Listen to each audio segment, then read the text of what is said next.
I'm Deborah Omawale Jarman, CEO Director of the San Antonio African American Community Archive and Museum. We just finished screening the 24th. The 24th is the story of the 24th Infantry that was indicted for the Houston riot of 1917. The court-martial is known as the largest murder trial in U.S. history still, and they were court-martialed right here in San Antonio at the Gift Chapel, Joint Base San Antonio, Fort Sam Houston. Once they were found guilty, they were hung and then buried along the Salado Creek. After about 20 years, their bodies were moved to the main part of Fort Sam Houston Cemetery. What you are going to see is the discussion panel after the film, moderated by San Antonio award-winning writer and director Cedric Thomas Smith. Also, the writer and director of the film, The 24th, Academy Award winner Kevin Wilmot, Billy Gordon, historian for the Bexar County Buffalo Soldiers Association, and Bill Manchester. Military service for over 30 years. He is now in charge of the Lackland Museum and the Randolph Museum. Let's tune into their discussion now. Good evening, everyone. My name is Cedric Smith. I am a local filmmaker here in San Antonio. Thank you. It is my extreme pleasure to be here moderating this panel for this incredibly heartbreaking true story of, the 24th Infantry. I am really honored to be next to the filmmaker. I'm going to let him introduce himself, tell a little bit about himself, but incredibly honored to be next to Mr. Kevin Wilmot.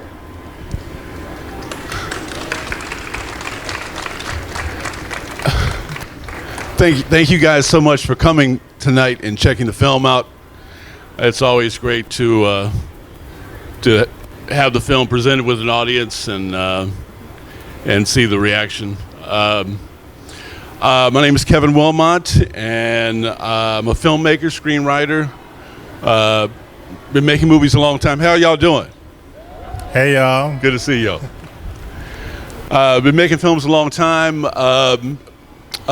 Some of my other films, I have a movie called CSA, Confederate States of America. Thank you. I recently worked on, I won an Academy Award with Spike Lee writing Black Klansman. Some of you, I don't know if you've seen that film or not. Recently, I also wrote The Five Bloods on Netflix as well, about Vietnam. And so, but it's my first time in San Antonio, and it's a great city and a great history. And Bill here brought me to Fort Sam Houston Cemetery today, where I got to see the graves of the men that are buried there, that were members of the 24th. Who you see in the film, that Trey Byers plays in the film Boston, he's based on Corporal Charles Baltimore, who he's buried at Fort Sam Houston. So I've been trying to make this film for about 25 years, and when I finally got a chance to make it and to see his grave today meant a great deal to me. So just really great to be here.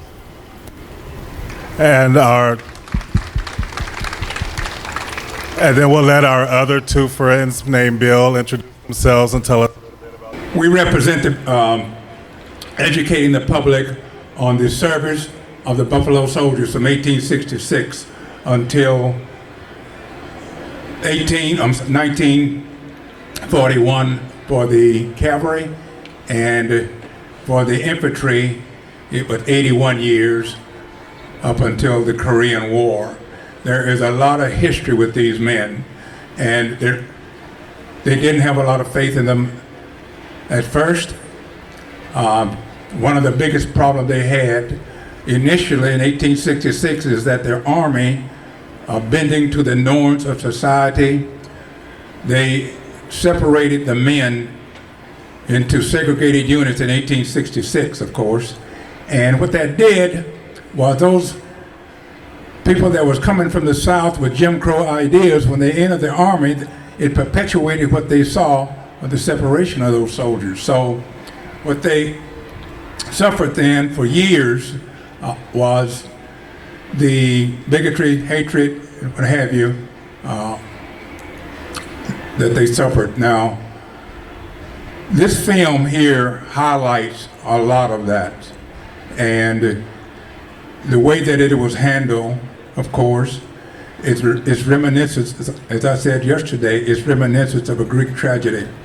But what we want to do is we want to build a peace shelter in our park. We have a Buffalo Soldier Park here in San Antonio on the corner of Palmetto and Wyoming Street. And what we want to do is, like I said, build a peace shelter that is dedicated to the 24th.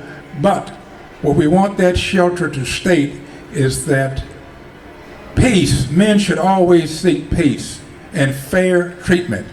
Take time to put yourself in someone else's shoes. The reason that that is relevant today is that it's applicable to your workplace, your personal relationships.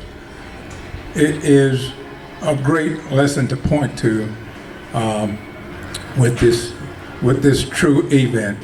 And we just really appreciate the presentation of this film and the work that you did putting it together, because it just solidifies the work that we have been doing here in San Antonio to promote the Buffalo Soldiers, the 9th and 10th Cavalry, 24th, 25th Infantry.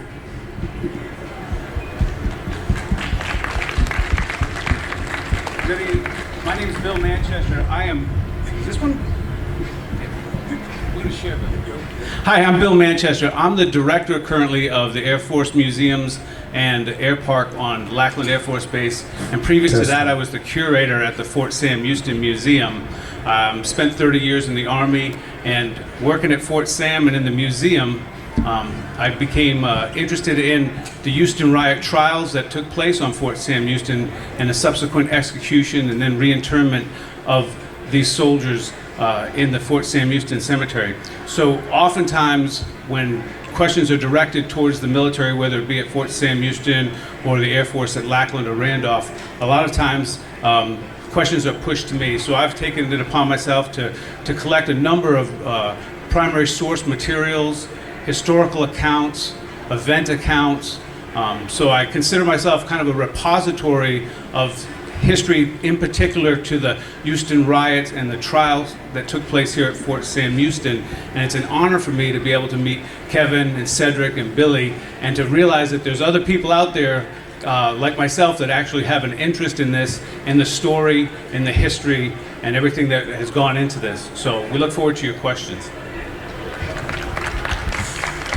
I think, one thing we want to get started with is the fact that, this is considered the largest murder trial in American history, and no one's heard of it. And, I think we should probably, talk about, like, how did you come up with this? I mean, how did you find out about it? How did we all find out about it? I did not know about the story until your film came out. I grew up, and there are a lot of, moments in history, of Black history, that we were not taught in school. And I think with this story, I was sitting with Robert, and he's 8 years, he's a veteran. He served in the military 6 years, and he'd never heard of this. So can you tell us about how this big piece of history no one knew about? Well, I think, you just, in cutting to the chase, you just have to say that a lot of Black history was just buried. It's just buried. And it was never taught in school. It's barely taught in school now. Even in college, I teach at Kansas University. To learn about really Black history, you have to, you have to take a class on that. It's not a required class. So a lot of people, just don't know this history. I mean, it was just never presented to us. I became acquainted with the story. There was a book I read probably 30 years ago called The Black West, and they had the photo that you see in the end of the movie, the trial photo of the 63 men at Fort Sam Houston at Gift Chapel that are on trial together. When I saw that photograph, then I saw the caption, and it said, "The largest murder trial in American history," and I'd never heard of it. Never heard of this trial, never heard of this incident, never heard of the Houston riot, never heard of any of that. And I've considered myself kind of a black historian. And so I read everything I could find about it. I felt it could be a really great film. I thought it was an important story. The fact that this happened over 100 years ago now, where the police are brutalizing black citizens and terrorizing a black community and terrorizing these soldiers. That over 100 years ago, this was happening in Houston, and then we have George Floyd today. So over 100 years ago, the police were brutalizing black people and police abuse was a problem, and now you still have that problem today. So as much as we progressed and as much as things have evolved, as much as we've gone forward, we still obviously have a long way to go still. And so that was one of the things that I thought the story really kind of spoke to a lot of the things that we're still dealing with today, even though it was over 100 years ago, 1917, over 100 years ago, here we are still dealing with it, many of these things till today. I first found out about the Buffalo Soldiers back in 1990. I participated in a film called Heaven and Hell. Some of you might remember the TV series North and South. Heaven and Hell was a sequel to that Civil War film, and I participated in that film. My scenes was with Steve Harris. He did a lot of acting. Some of you may know him in that film. But during that film, there was a sequence there where there was a request for the black soldiers to join the peacetime army for the first time in American history. And so we had a scene there where we were in our slave clothes and we was signing up and they was giving us uniforms, and the director kept referring to us as Buffalo Soldiers. Now, you got to realize that I had spent 20 years in the military, in the Air Force, and I was not aware of the Buffalo Soldiers. So that night, when we finished shooting, I sat down with the director and asked him what and who was the Buffalo Soldiers. And to my amazement, he gave me a quick history, and that is when we decided that we needed to form an organization to start teaching the public about this unknown history, and it has been a great enjoyment for the last 30 years. So that's how I found out about the Buffalo Soldiers. And so for me, I kind of came at it a different way. Working at the Fort Sam Houston Museum, my director was asked by an author who was writing a work on the Houston riots, and had asked her a question, and she just kind of threw it over to me, and I had no idea. But in the files within the museum archives, there was boxes and boxes of source documents and information about it. So I took the author in a golf cart on the Fort Sam Houston golf course, where the original execution site and original burial site are today, were at that time and where they are today, in a golf cart, and took them out there. So a month or so ago, when I was asked if I wanted to be part of the panel, because of the film, I didn't even know that the film existed. So I kind of came at it a different way, and I'm so glad that I did, because I got to meet Kevin and Billy and these people that share an interest that I didn't know other people had. So with the trial, there was a lot of there was a lot of questions about the trial. Do we really think justice was served? No, I mean it was as far as I was concerned, it was a kangaroo court. The fact that they never really brought in the fact that the men had been brutalized their entire service in Houston, the fact that they didn't bring that really into the whole case really is just ridiculous. And when you look at the old press clippings that the Houston Post wrote about the story, and obviously the fact that they fought back was no one had seen black people really fight back before. But one thing that's important to remember, that black folks fought back every time they were attacked. Black folks fought back in Tulsa when they blew the black community up in Tulsa. During this period of where black communities were attacked and destroyed, East St. Louis, the East St. Louis riot had just happened, and the big Frank character in the film, you see a newspaper there early in the film about the East St. Louis riot, where thousands of they think hundreds of blacks had been killed. In fact, Josephine Baker, the great singer dancer, she was in that riot, and she left the United States because of being in that riot in East St. Louis. And so the whole reality of a white mob coming at you and killing you, like in Tulsa, like in East St. Louis, these were happening on almost like a daily basis in America from like about 1900 to like about 1930 or so. And this stuff was very much on the minds of the men of the 24th when they got sent to Houston. The people at Houston, did not welcome them. They were attacked immediately by the police.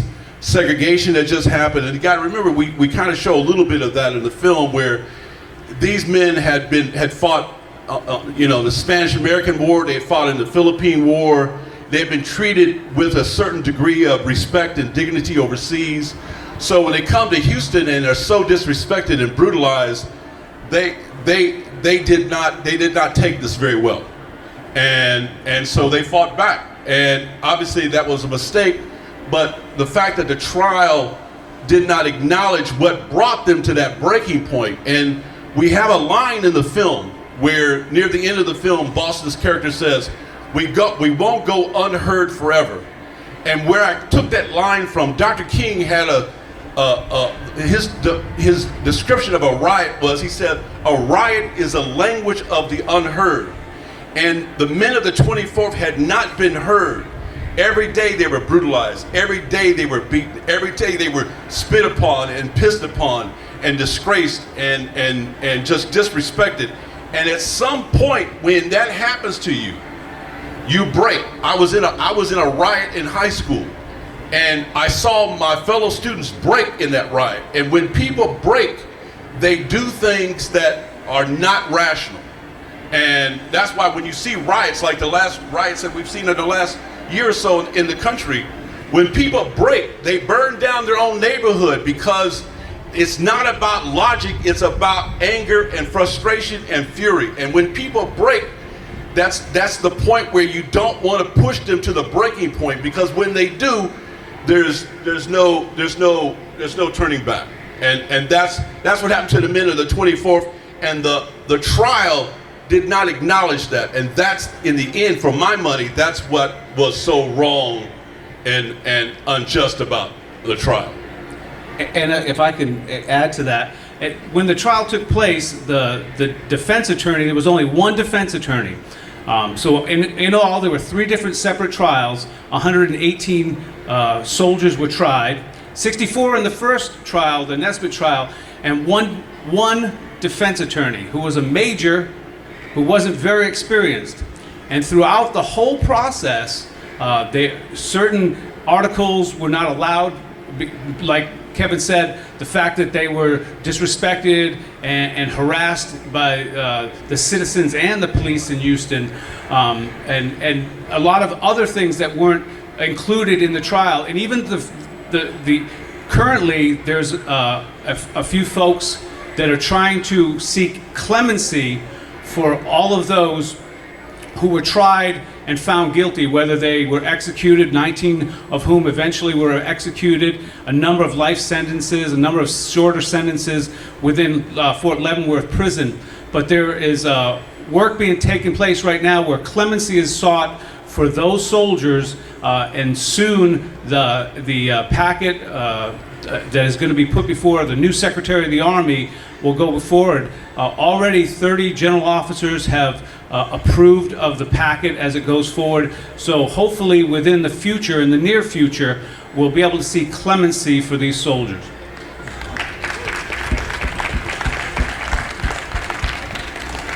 I would simply say that by UCMJ standards, procedures, the trial was legal, but it was not just.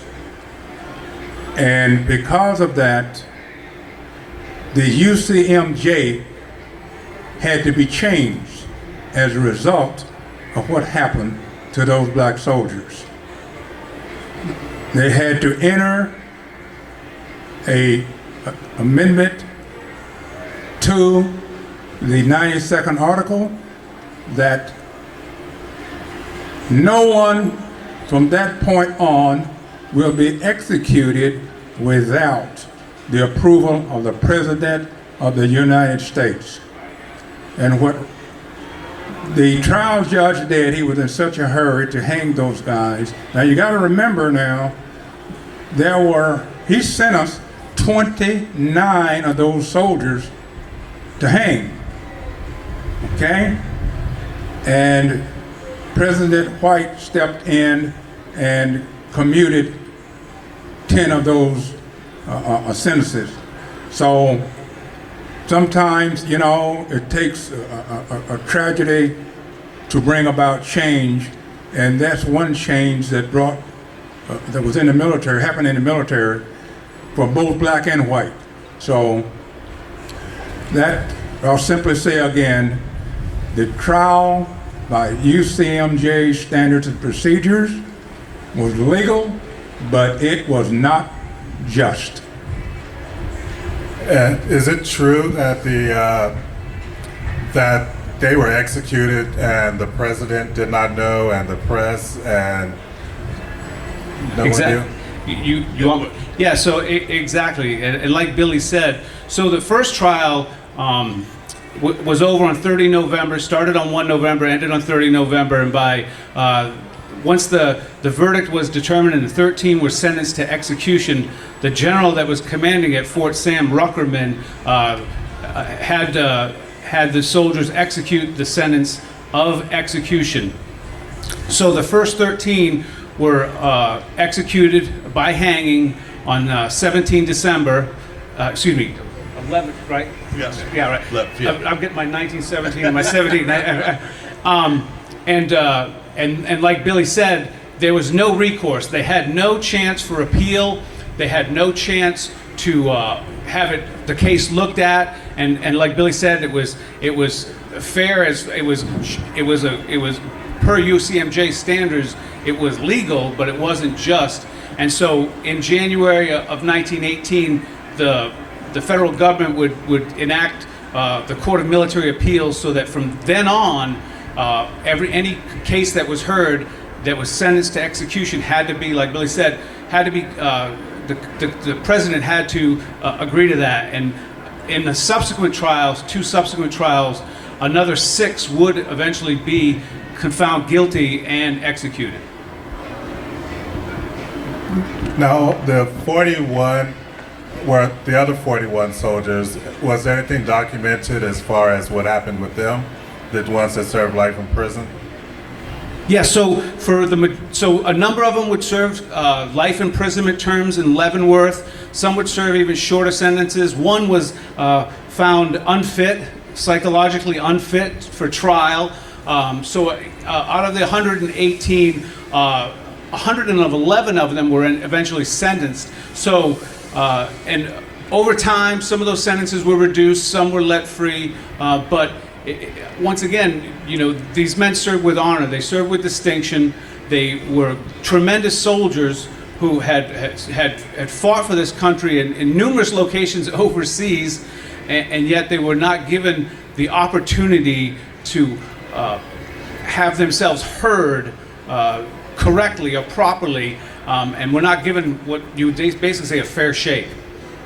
And I think it's important, you know, that these, like you said, these men served their country. You know, they fought, you know, in wars and, you know, different places, and their worst enemy was their own country. So, you know, they couldn't be, you know, men, you know, serving their country because they were dogs to, you know, the Houston Police Department, to citizens. So, you know, which I guess leads me to this question: what scene moved you the most? Because with this, like when the one guy just does this primal scream when he kills the guy in the truck, you know, I felt that because it was like, you know, this man has had enough. You know, you can only beat someone so much before they fight back. So what scene really resonates with you? I'll let this guy. Yeah, I agree with you. That scene there was purely out of years of frustration, and it just released on that unfortunate gentleman, that cop that was on the receiving end of that frustration. But that is what happens, you know, when you just continually kick a dog, and eventually he'll explode. And so that was a very impactful scene there, so I agree with you that was. And for me, it was a little bit different. So, as Billy kindly said to me earlier, I did 30 years in the Army, and he apologized for me for having done the Army instead of the Air Force. But being a soldier and having soldiered for this country for 30 years, the scene that got me was when they shot up the vehicle that was carrying the National Guard soldiers. And when they realized that they had killed other soldiers, that really was the point where they realized, okay, now the rage had set in. They had done what they had set out to do, or what they wanted to do as far as the white mob and the white citizens and the white police of Houston. But once they killed those fellow soldiers, it all hit home, and that was it for them. So that, for me, was kind of the scene I took a lot away from. Yeah, and as you know, that was really what happened too, and I think it says a lot about their dedication as soldiers, their commitment to service, really, that they saw themselves primarily as soldiers. I mean, I think Sergeant, his real name was Sergeant Henry. Sergeant Henry, when he commits suicide, it's because, you know, he's committed himself to being a serviceman his whole life. That's the Army was everything to him, and he felt that he had to stand up for his men. That's really kind of why they marched on Houston, and then, you know, but at the same time, it was at the expense of losing everything he really had worked for his entire life, really. So that was part of the complexity of the morality of the event, because you remember there's a line they say, it's like, no one is innocent here, not them, not us, nobody. And there's also a line when Colonel Norton is talking to Boston, and he says, you know, he kind of refers to, you know, killing innocent people, and Boston says innocent, and that's the whole other thing I was trying to say in the film, is that, you know, when you participate in policies that discriminate, and because that's the thing that I think people need to remember about segregation. Segregation is not just discrimination. Segregation is violence. Segregation is murder. And so that murder went right along with segregation, not just sitting in the back of the bus. It is the people who said, I won't sit in the back of the bus, and then they were killed, and nobody ever paid any price for the murder of the person who went against segregation. That was something that happened every day during segregation. And people don't understand that part of it. That's one of the things I try to dramatize in my films, that segregation is not just the back of the bus. That segregation is violence. It's also violence psychologically. It's violence psychologically to the oppressor and also to the victim. And so that all created the incident, you know, that we see in the film. It's like it's built up day after day after day, and then when people break, then you have these horrible things that happen. Yeah. Speaking of frustration, you know, a lot of these guys during that period of time still had the Brownsville riot in their minds. That incident there, whereby some of the guys went downtown. Well, first there was an incident in a bar there, and then later the guys went downtown to protest it, and then later on, after they got back to the base, then one of the guys was shot in the bar. One was killed, one was injured.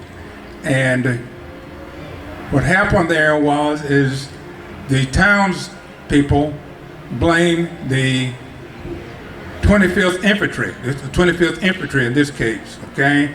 And they claimed that it had to be the 25th Infantry that was guilty. So the Army, when they couldn't find out who did it, Roosevelt decided to kick the whole regiment out of service, dishonorable discharge, the whole regiment, without any proof of anybody. And the officer, their commander, swore by affidavit that those men were in their barracks.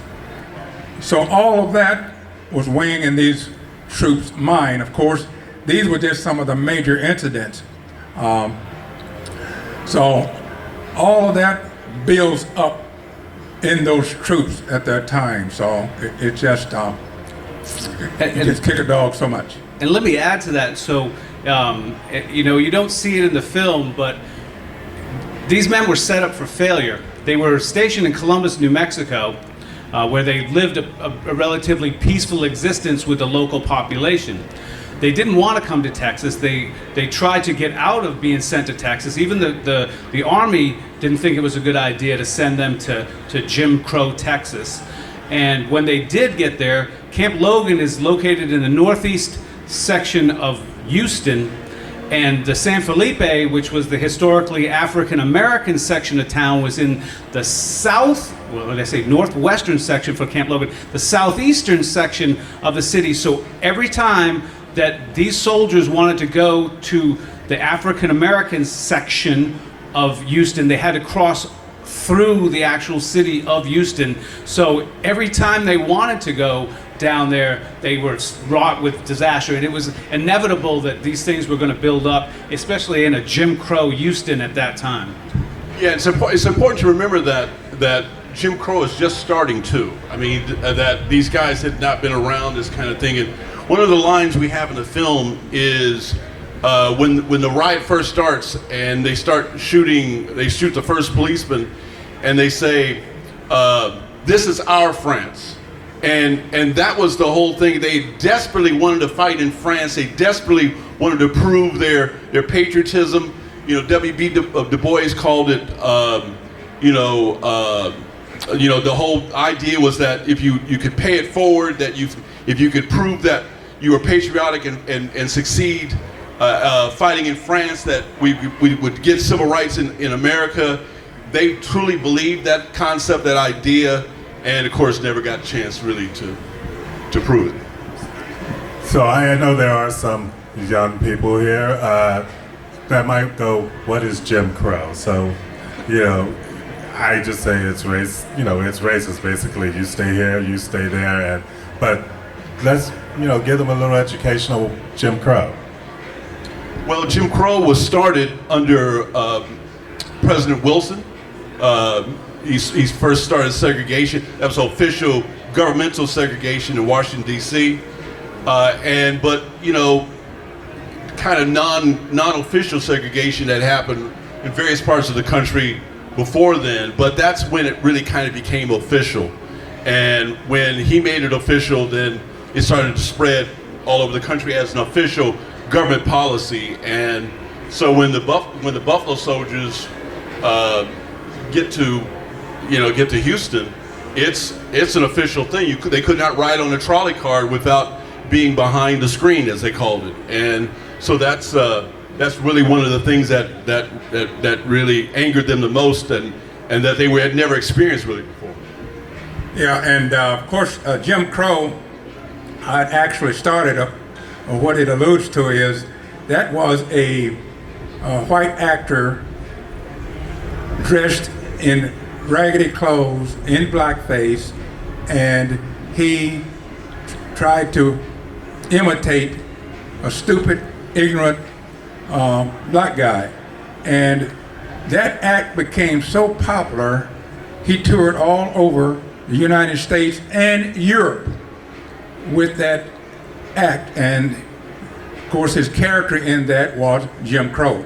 So that's actually how the name of Jim Crow and the derogatory aspect of it came about.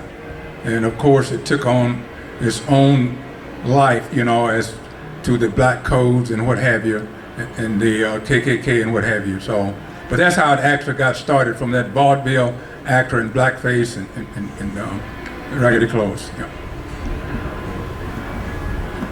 Okay, so I'm going to start with all of the questions. I have my phone because I'm getting the questions, not that I'm, being rude or anything. So I'm sitting here, I'm trying to get in the conversation, then my phone vibrates, and I'm like, so. So let's see, let's get to some of the questions. First one, why called Buffalo Soldiers? The Buffalo Soldiers, they got that name from the Native Americans. When they first came out west, and they first had their first battle up in Kansas, the people on the post there heard the Indian that was on post referring to those black Buffalo soldiers, the black soldiers as Buffalo Soldiers. And the papers and the Nation at the time put that out, and it became, first it alluded to the 10th Cavalry. That's who it started with the 10th Cavalry. And from there, it went to the 9th and the 24th and 25th Infantry, but it was the Native American that gave them that name. Now, it's not known exactly why they call them that name, but the soldiers knew that the buffalo was a very sacred animal to the Native American, very sacred. And when they called them that name, they took pride in that. Some allude that it had the nape of the neck of the buffalo appeared the same as the hair of the black soldiers. But nevertheless, they have been known from that period until today as the Buffalo Soldiers, referring to those original four regiments, the 9th and 10th Horse Cavalry and the 24th and 25th Infantry.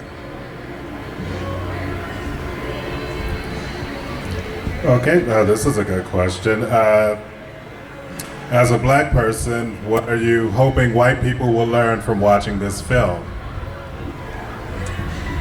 Well, I hope they learn the basic history of the incident, and I hope it makes them kind of look deeper into this whole period.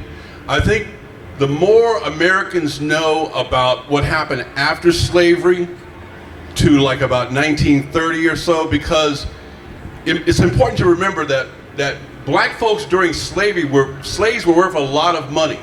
A prime field hand, a young boy, 16 years old, good teeth, he would be worth as much as a Lexus is today, one slave. So if you had 10 slaves, you had 10 Lexuses.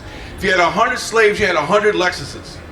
And so after slavery is over with, black people are worth nothing. Their lives do not matter at all. That's why the term Black Lives Matter becomes so important, because after slavery, black lives do not matter at all. They are worthless. And in fact, the Klan motto was, after slavery it was worse than slavery, because they knew there was no protections for African Americans after slavery, because black people were worth so much money. Black people were worth more than anything except the railroad in the United States during slavery.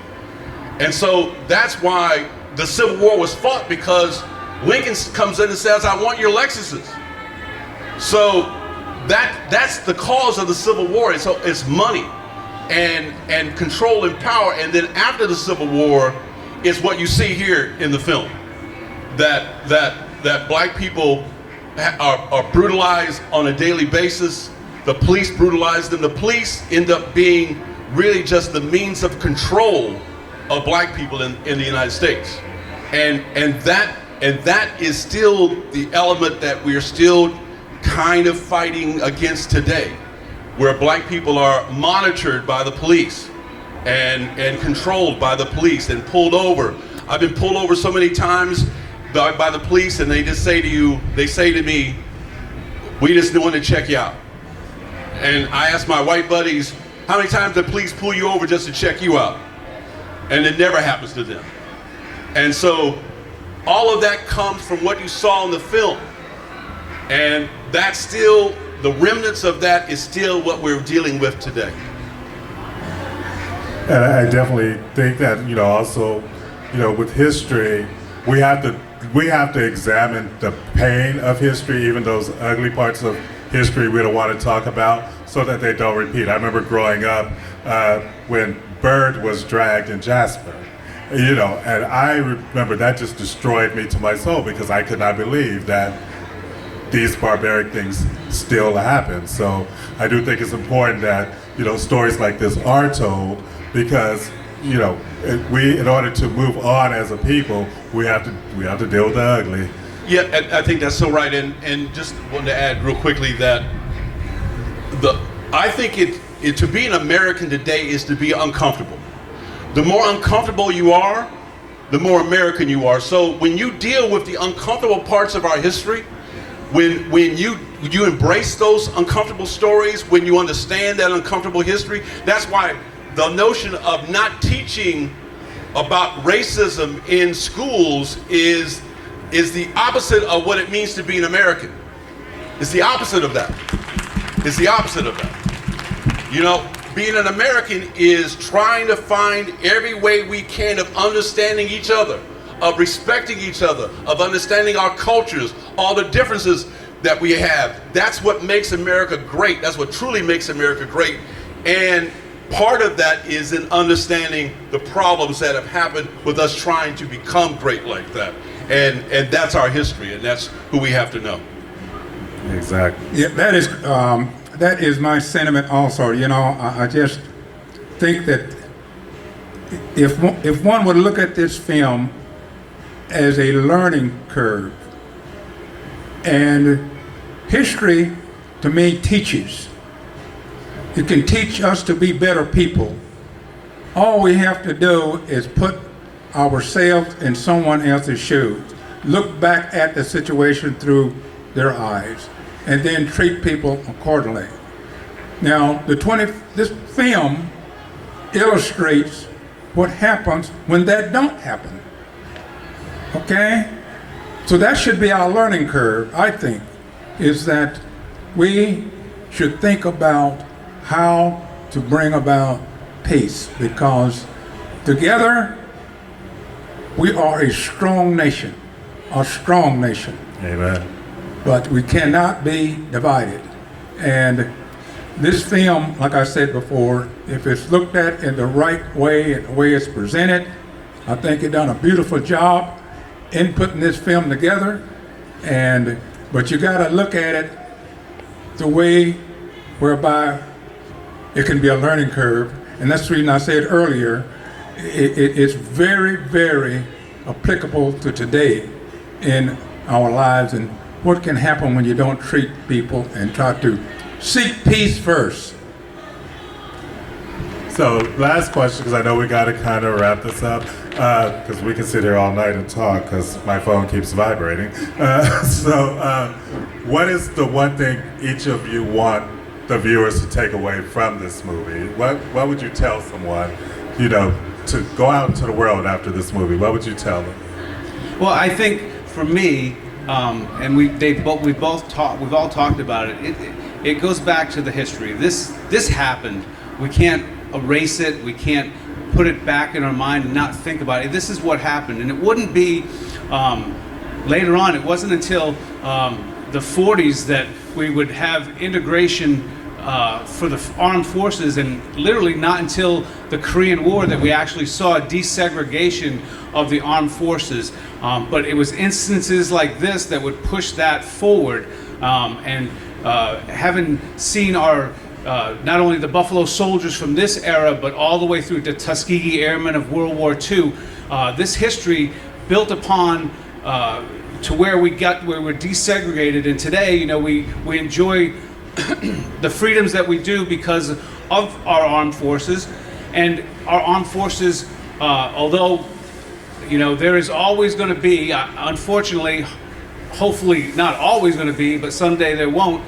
There's always that tinge of racism somewhere in there, but in the armed forces, and I used to tell this to my soldiers, was that it was the great equalizer, that it didn't matter whether you were black or white, or brown or yellow, or you were male or female, or you were straight or gay. It didn't matter. The military was the great equalizer. We all had the same opportunities for advancement. And I think that was the key for me, in that the military provided that, and these history lessons, brought forward from this gets to show us that today.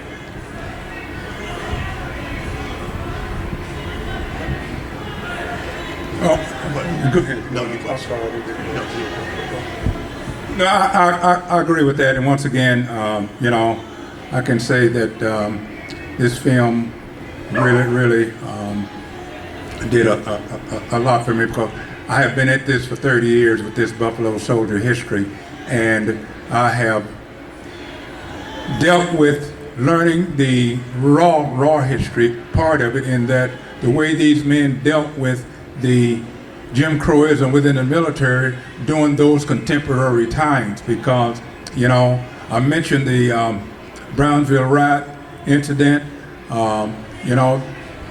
Those people that came in with those Jim Crow ideas exacerbated their actions, because they felt like it was authorized by the government, because the government is the one that done the segregation. So, and this all went overseas. In Banbridge, England, 1944, they had a riot in England whereby the soldiers and the commanders there tried to push Jim Crowism in the local bars downtown in England, and that resulted in a gunfight there in England. You can check that out. It's in Banbridge, England, 1944. But you can follow up on that history. But here are Americans fighting on foreign soil over Jim Crowism, and I really tried to put myself in those troops' position, and how would I feel in that situation. And it's not a good feeling, but the only thing that those soldiers ever wanted to do was serve America. That's all they wanted to do.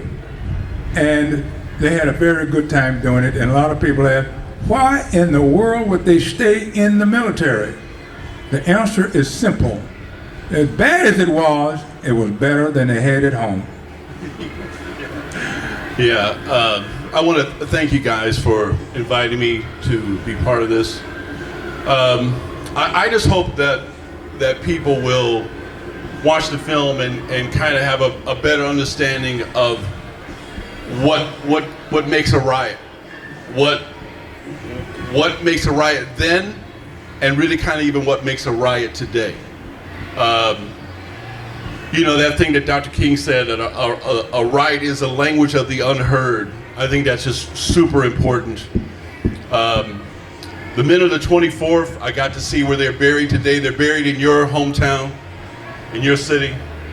I would love to see what Billy talking about the Peace Center. I would love to see that happen. I would love to see a plaque that I know Bill has been involved in, and the museum here is involved in. I would love to see that their lives acknowledged in San Antonio. San Antonio is such a great city with a great history, and I think, you know, the city should embrace this history and acknowledge it. The worst thing that can happen to all the incidents like this that have happened in our history is for us to forget about them and not acknowledge them and not embrace them and not talk about them. You don't want the history to own you. You want to own the history. Right now in America, the history owns us. We don't own the history. And what I mean by that is that the history, it scares us, and that's why they don't want to teach it in your state, in my state. And when you own the history, you're not afraid of the history. So that's what we got to do. We got to take this history back. We got to own it and not let it own us. Thank you. Well, those powerful words. I want to thank everyone for attending. It's definitely my pleasure being up here with Kevin and my two friends, Bill. And thank you, SAAACAM, for, you know, presenting this historical film. You know, join these film series. SAAACAM, you've done a great job, because these are stories that a lot of these people up here have not heard. So, my name is Cedric.